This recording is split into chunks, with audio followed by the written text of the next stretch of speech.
शुभाशीष।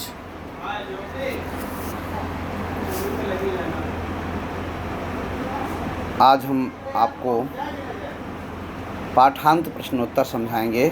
इसके पहले मैंने आपको पढ़ाते समय पद्यांश के आधार पर प्रश्नोत्तर समझा दिए थे।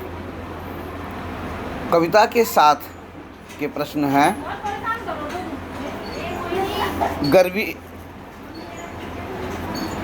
पहला प्रश्न है, टिप्पणी कीजिए। गर्वीली गरीबी भीतर की सरिता, बहलाती सहलाती आत्मीयता ममता के बादल। कॉमा दिया गया है। गर्वीली गरीबी भीतर की सरिता, बहलाती सहलाती आत्मीयता ममता के बादल, इन पर टिप्पणी लिखनी है। तो एक एक हेडिंग करके लिखते जाएंगे। गर्वीली गरीबी, कवि गरीब होते हुए भी स्वाभिमानी है। कवि गरीब होते हुए भी स्वाभिमानी है। उसे अपनी गरीबी के कारण ग्लानि या हीनता का अनुभव नहीं हो रहा है, बल्कि वह उस पर भी गर्व कर रहा है। दूसरा है, भीतर की सरिता। कवि के हृदय में असंख्य कोमल भावनाएं हैं। जैसे नदी में अपार जल होता है, उसी प्रकार कवि के हृदय में अनंत तरल भावनाएं हैं। वह उन भावनाओं को व्यक्त करता है और वे भावनाएं अपनी प्रिय के प्रति प्रेम के रूप में परिवर्तित हैं। यही उसके अंदर की भीतर की सरिता है। बहलाती सहलाती आत्मीयता। कवि के हृदय में अपने प्रिय की आत्मीयता है, प्रिय के प्रति आत्मीयता है, जो उसे प्यार से सहलाती है, प्रसन्न करती है और दीन दुनिया भुला देती है। यहाँ तक कि उसको स्वयं को अपने आप से भी अपने आप को भी भुला देती। वह अपने आप को भी भूल जाता है। अपनी प्रिया के प्रेम में वह अपने आप को भी भूल जाता है और उससे उन्मुक्त होना भी चाहता है। ममता के बादल। जैसे मीठे पानी का झरना हमें आनंदित कर देता है, उसी भांति कवि के हृदय में प्रेम की कोमल भावना है जो उसे आनंदित कर रही है। अर्थात ममता के बादल क्या है? प्रेम की भावना रूपी बादल। तो कवि के हृदय में प्रेम की भावना रूपी बादल मंडराते रहते हैं, वह उन्हीं में आनंदित रहता है। अगला प्रश्न है, इस कविता में और भी टिप्पणी योग्य पद प्रयोग हैं। ऐसे किसी एक प्रयोग का अपनी ओर से उल्लेख कर उस पर टिप्पणी करें। जैसे विचार वैभव है, तो मनुष्य केवल धन से ही समृद्ध नहीं होता, वह विचार चिंतन और ज्ञान के बल पर भी समृद्ध होता है। चाणक्य, कबीर, अरस्तु जैसे लोग धन वैभव से नहीं, विचार वैभव से संपन्न थे। अनेक हैं, चाणक्य हैं, कबीर हैं, सूर, तुलसी, मीरा, कबीर, और हमारे साहित्यकार अनेक हैं, जयशंकर प्रसाद, भारतेंदु हरिश्चंद्र। इन्होंने सारा धन अपना समाप्त कर दिया था साहित्य के लिए, तो इनके पास साहित्यिक वैभव था। जयशंकर प्रसाद जी के पास साहित्यिक वैभव था। तो मनुष्य केवल धन से ही समृद्ध नहीं होता है। टिप्पणी करने योग्य अन्य बातों में विचार वैभव को ले लें। कविता में दिया गया है विचार वैभव। तो मनुष्य केवल धन से ही समृद्ध नहीं होता, वह विचार चिंतन और ज्ञान के बल पर समृद्ध होता है। जैसे सूर, तुलसी, कबीर, मीरा। आधुनिक साहित्य में भारतेंदु हरिश्चंद्र, महावीर प्रसाद द्विवेदी, ये धन से समृद्ध नहीं, ये विचारों से समृद्ध थे। तो हमारा समाज विचारों से भी समृद्ध रहता है। एक और टिप्पणी ले लें इसके लिए, रमणीय यह उजेला। ठीक है ना? तो उजाला प्राय अच्छा लगता है, परंतु कभी कभी प्रकाश की अधिकता आँखों की चौंधियाने लगती है और मन में तनाव भर देती है। कवि को अपने प्रिय का निरंतर बहलाना, सहलाना, दुलराना भी उजाले की तरह, तीव्र उजाले की तरह चकाचौंध करने लगा है, इसलिए वह उससे उन्मुक्त होना चाहता है। पाताली अंधेरा। एक अंधेरा अमावस्या की रात में छाया रहता है। चांद के न खिलने के कारण वह अंधेरा घनघोर होता है, परंतु धरती के नीचे पाताल लोक में न तो सूरज होता है न चांद। यह वहाँ निरंतर एक चुप अंधेरा होता है जो अभेद्य है। तो कवि उस पाताली अंधेरे में जाना चाहता है। कवि अपनी प्रिया से के उस उजाला से मुक्त होकर, क्योंकि उसके अत्यधिक प्रेम की अत्यधिकता हो गई है जिससे वह अपने आप को अक्षम महसूस करने लगा है, इसलिए वह पाताली अंधेरे में जाना चाहता है। तो इस तरह से अनेक पद ऐसे हैं इस कविता में जिन पर सुंदर टिप्पणी की जा सकती है। अगला है प्रश्न 3 है, व्याख्या कीजिए। व्याख्या मैंने आपको समझाई दी है, इसे आप अपने हिसाब से कर लीजिएगा।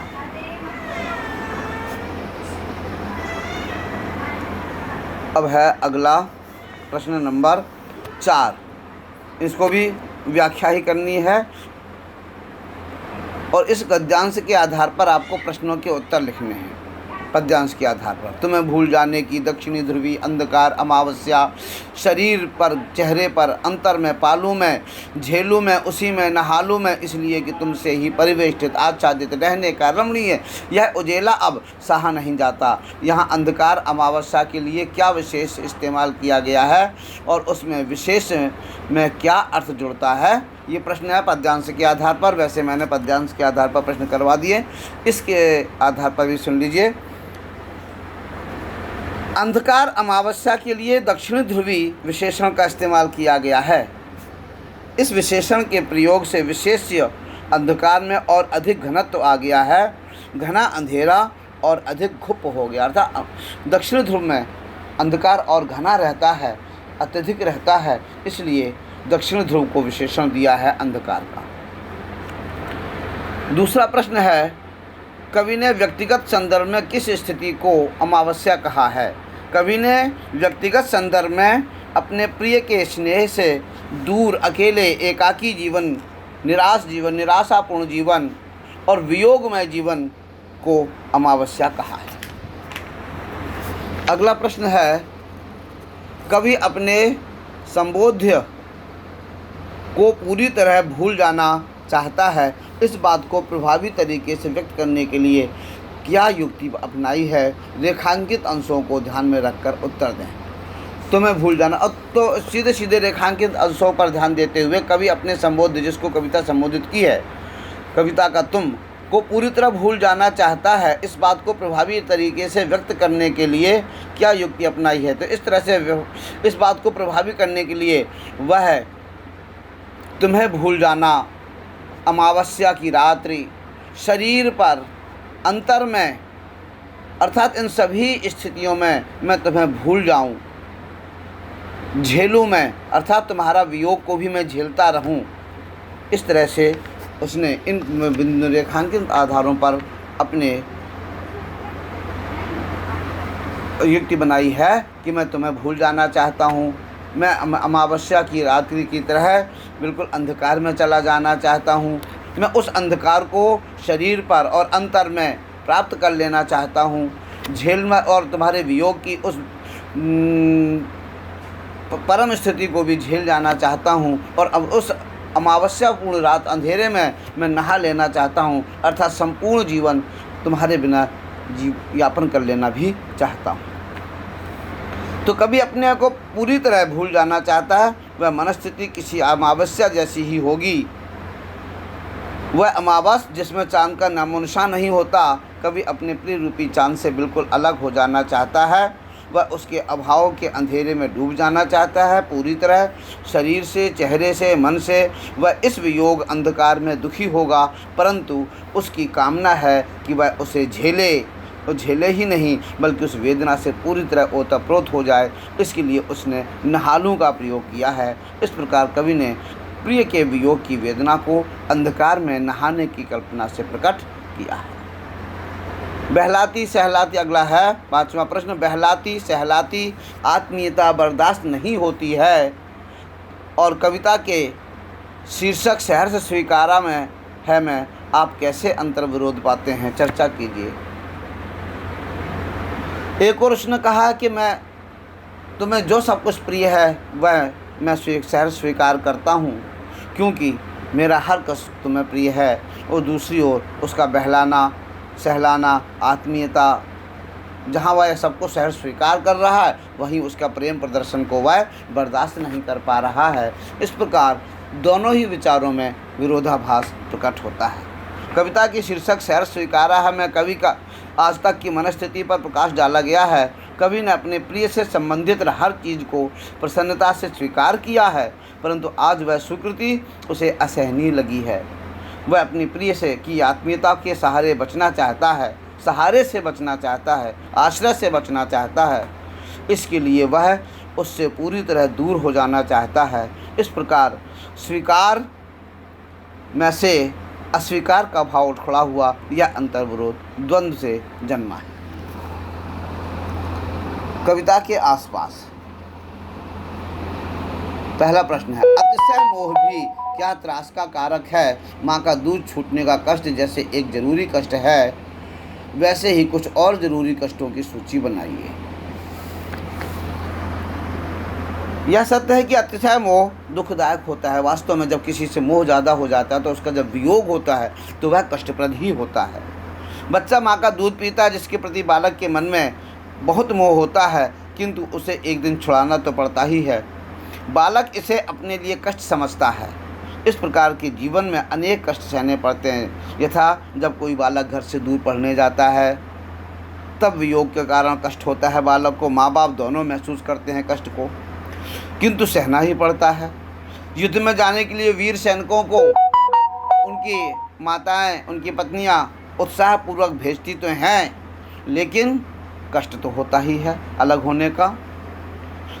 जैसे हमारे अनेक रानियों ने, हाड़ा रानी ने अपने पति को जो कष्ट हो रहा था उसको दूर करने के लिए अपना मस्तक भेंट करके दे दिया था कि पति मेरे प्रेम के मोह में फंसकर कर्तव्य को भूल रहा है। इसलिए हाड़ा रानी ने, इतिहास की घटना है, जब वह पति उनसे मिलने आया, विदा लेने आया, तो उसके आंखों में आंसू देखे तो उन्होंने अपना गर्दन ही काट के उसके थाल में रख दिया कि अब जब मैं ही नहीं हूँ तब तुम्हें मेरी चिंता नहीं होगी, मेरा मोह नहीं सताएगा और तुम निश्चिंत होकर राष्ट्र की रक्षा के लिए युद्ध करोगे। इस प्रकार हमारे इतिहास में अनेक ऐसी घटनाएं हैं जहाँ अनेक बार कष्टों को सहते हुए भी वियोग की स्थिति बनाई गई है। बहलाती। अब अगला प्रश्न है, प्रेरणा शब्द पर सोचिए और उसके महत्व पर प्रकाश डालते हुए जीवन के वे प्रसंग याद कीजिए जब माता पिता, दादी, दीदी, भैया, शिक्षक या कोई महापुरुष, महानारी आपके अंधेरे क्षणों में प्रकाश भर गए हों। इसे कभी आप अनुभव कीजिएगा, अपने आप लिखिएगा इसको कि आपको किसी से यदि प्रेरणा मिली हो, किसी कष्ट के समय अचानक आपको प्रेरणा मिली हो। वैसे प्रेरणा का अर्थ क्या है? आगे बढ़ने की भावना को जगाना, उन्नति की भावना को जगाना। आप किसी डिप्रेशन में हैं, अवसादग्रस्त हैं, ऐसी स्थिति में आपको जागृत करना, ये प्रेरणा देना है और आपके विकास के लिए आपको प्रेरित करना ही प्रेरणा है। इस भावना का महत्व बहुत अधिक है। इसी प्रेरणा के बल पर मानव जीवन में उन्नति और सुधार के उपाय सोचता है। हर मनुष्य कोई भी काम इच्छा शक्ति के बल पर करता है। यह शक्ति किसी न किसी प्रेरणा से जगती है।